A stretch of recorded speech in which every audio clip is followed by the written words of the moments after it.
जय श्री राधा कृष्ण भगवान जी की जय। श्रीमद् भागवत महापुराण की मंदिर शिवंशी वाले महात्मा यूट्यूब चैनल की ओर से हम आप सभी भक्तों का हार्दिक अभिनंदन करते हैं। आज हम आपको सुनाने जा रहे हैं श्रीमद् भागवत महापुराण के 10वें स्कंध के 46वें अध्याय के अगले भाग की परम पावन कथा।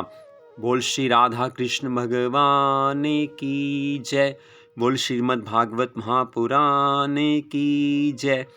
पिछले अध्याय की कथा में आपने सुना था कि किस प्रकार भगवान श्री कृष्ण जी नंद बाबा को वापिस नंद गांव जाने के लिए कहते हैं। अब उससे आगे की कथा श्री सुखदेव जी महाराज आगे की कथा का वर्णन करते हुए कहने लगे हैं कि हे राजा परीक्षित, नंद जी को विदा करने के बाद जब श्री कृष्ण जी और बलराम जी वसुदेव तथा राजा उग्रसेन के साथ राजभवन में पहुंचे तो वहां सब लोग ब्रजवासियों के स्नेह की प्रशंसा करने लगे हैं।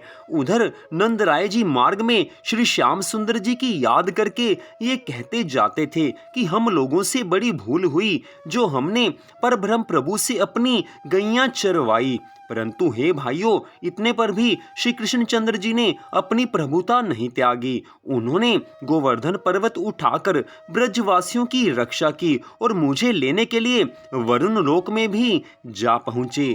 हे राजा परीक्षित, इस प्रकार जब वे नंद गांव के समीप पहुंचे तो श्री श्याम सुंदर जी की याद करके मूर्छित होकर आज नंद बाबा पृथ्वी पर गिर पड़े हैं। आठों प्रहर श्री श्याम सुंदर की प्रतीक्षा में मथुरा के मार्ग की ओर टकटकी लगाकर देखती रहने वाली यशोदा जी ने जब गोप ग्वालों को आते देखा तो वे उनकी ओर इस प्रकार दौड़ी हैं जिस प्रकार बछड़े को देखकर गौ माता दौड़ती है।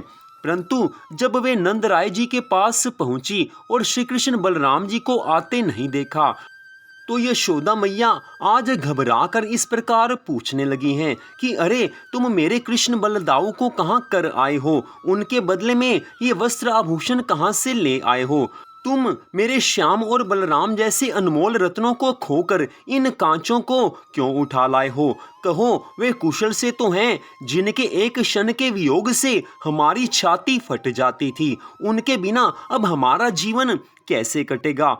तुम मेरे मना करने पर भी उन्हें जबरदस्ती मथुरा लिवा ले गए। हम किस प्रकार अब जीवित रह पाएंगी? यशोदा जी के ऐसे वचन सुनकर नंद जी आंखें नीची किए हुए रोते हुए कहने लगे हैं कि हे प्रिय, तू सत्य कहती है।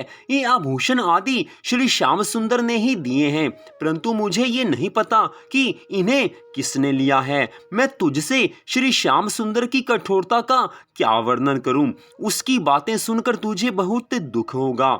जिस समय वे कंस को मारकर मेरे पास आए और अपने को वसुदेव जी का पुत्र बतलाने लगे तब मैं बहुत रोने लगा। उस समय उसने मुझे धैर्य बंधाकर विदा कर दिया। मायावश मैं उन्हें अपना पुत्र मानकर प्रीति करता रहा। अरे पगली, वे तो वसुदेव जी के पुत्र थे। वे हमारे पुत्र होते तो यहीं पर रहते। जब यशोदा मैया ने यह सुना तो वे और भी अधिक रोने लगी हैं और इस प्रकार कहने लगी हैं कि हे गोपेश, तुम्हें बुद्धि नहीं आई? उनके मुख से औंधी बात सुनकर चुपचाप घर लौट आए। वसुदेव से तो तुम्हारी मित्रता है, हाय, उन्होंने हमारा सर्वस्व लूट लिया। श्री कृष्ण के जाते समय तुम्हारा हृदय क्यों नहीं फट गया? तुम मेरे प्राणाधार को वहां चुपचाप क्यों छोड़ आए? मैं तुम्हारे साथ गई होती तो उन्हें इस तरह छोड़कर कभी नहीं आती। उन्होंने मेरे लिए क्या संदेश भेजा है, यह तो बताओ। यशोदा जी के मुख से ऐसे वचन सुनकर नंद राय जी आज कहने लगे हैं कि हे प्रिय, श्री कृष्ण जी ने तुम्हें प्रणाम करने के उपरांत ये कहा है कि कुछ ब्रज का और देवताओं का कार्य करने के उपरांत आपके पास फिर लौट आऊंगा। आप चिंता नहीं करें। और बलदाऊ ने भी यही कहा है कि यशोदा मैया आप चिंता ना करें। कुछ दिनों बाद हम फिर नंद गांव में आ पहुंचेंगे। श्री श्याम और बलराम जी के इस संदेश को सुनकर यशोदा जी आज चिंता मग्न हो गई हैं। तदुपरांत सभी ब्रजवासी रोते बिलखते अपने अपने घरों को गए हैं। श्याम सुंदर के बिना सब लोगों को ब्रज का वन प्रदेश उजाड़ सा लगता था। श्री धाम वृंदावन की शोभा श्री कृष्ण के बिना कुछ भी नहीं है। अगर श्री कृष्ण वृंदावन धाम में नहीं है तो सब ब्रजवासियों को ऐसा मालूम पड़ रहा है कि हम यहाँ पर बिल्कुल उजाड़ से वन में रह रहे हैं। अब ये वृंदावन वो वाला वृंदावन नहीं रहा। श्री मुरली मनोहर के वियोग में वहाँ के सभी पशु पक्षी, ग्वाल बाल और गौ बछड़े आदि मुरझा गए हैं। नंद बाबा और यशोदा मैया कभी तो उन्हें अपना पुत्र मानकर रोते हैं और कभी ईश्वर जानकर उनका ध्यान करते हैं। आज नंद बाबा और यशोदा मैया तथा सभी ब्रजवासियों का रो रो कर इतना बुरा हाल है कि उसका वर्णन शेष, महेश और गणेश भी नहीं कर सकते। ठाकुर जी के वियोग में आज सबकी जो दशा हुई है उसका वर्णन पूरी तरह से कोई नहीं कर सकता, क्योंकि जिनके ऊपर बीतती है केवल वही इस बात को जान पाते हैं। इससे आगे की कथा का वर्णन करते हुए श्री सुखदेव जी महाराज कहने लगे हैं कि हे राजा परीक्षित, जो ग्वाल बाल मथुरा में रह गए थे उन्हें भी कुछ दिनों के बाद श्री श्याम सुंदर ने वस्त्र आभूषण देकर विदा कर दिया। तब उन्होंने ब्रज में आकर श्री नंद नंदन के सब चरित्र सब ब्रजवासियों को सुनाए हैं। उन्हें सुनकर सब गोपियों ने मन में ये विश्वास कर लिया कि अब श्री श्याम सुंदर लौटकर वृंदावन नहीं आएंगे।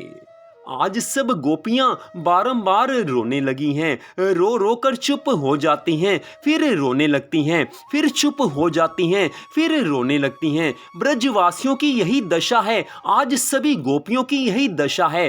कहीं तो उनको श्याम सुंदर के दर्शन होते हैं और कहीं पर उन्हें सारा वृंदावन उजाड़ सा लगता है। ठाकुर जी के चरणों में उनका इतना प्रेम है कि एक क्षण भी वो ठाकुर जी को नहीं भूल पाती हैं। आज ब्रज के सब वासी ठाकुर जी के वियोग में इतना आंसू बहा रहे हैं, अपनी आंखों से इतने आंसू बहा रहे हैं कि उनको अपने सांसारिक कार्यों की सुध भी नहीं रही है। ठाकुर जी के चरणों में उनका इतना प्रेम है कि वो ठाकुर जी के प्रेम के कारण संसार के सब कार्य आज भूल चुके हैं।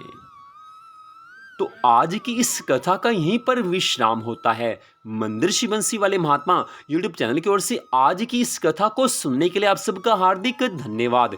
भगवान श्री राधा कृष्ण जी की श्रीमद् भागवत महापुराण की अनंत कृपा सदा आप सब पर, आपके परिवार पर बनी रहे, इसी मंगल कामना के साथ जय श्री राधा रानी सरकार की, जय श्री कृष्ण भगवान की, जय श्रीमद् भागवत महापुराण की, जय ब्रज के सभी गोपी ग्वालों की, जय श्री सुखदेव जी महाराज की।